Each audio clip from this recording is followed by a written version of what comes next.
ভোলার বোরহানউদ্দিন নির্বাচনের খবর জানতে সেখানে আছেন স্টাফ করেসপন্ডেন্ট আফজাল হোসেন। আফজাল, যশোরের সজলের কাছ থেকে আমরা সেখানকার নির্বাচনের খবর পেয়েছি। আপনি আমাদের জানান যে ভোলায় নির্বাচনী প্রচারণার কি তথ্য আছে? হ্যাঁ, আপনি যেভাবে বলছিলেন যে ভোলার ৩টি পৌরসভার নির্বাচন অনুষ্ঠিত হচ্ছে ভোলা সদর, বোরহানউদ্দিন ও দৌলতখানে। তো ইতিমধ্যেই বেশ জমজমাট প্রচারণায় সকল প্রার্থীরা তারা প্রচারণায় নেমে পড়েছেন।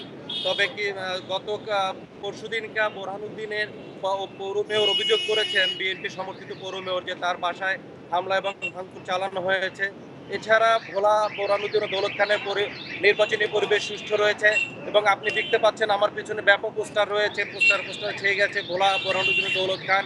এবং এখানকার ভোটারদের একটাই দাবি যে আমরা ভোট কেন্দ্রে যেতে চাই এবং শান্তিপূর্ণভাবে ভোটটা দিয়ে আমরা নিরাপত্তা সহকারে যেন আবার বাসায় ফিরে আসতে পারি, এই নিশ্চয়তাটা তারা চাচ্ছেন।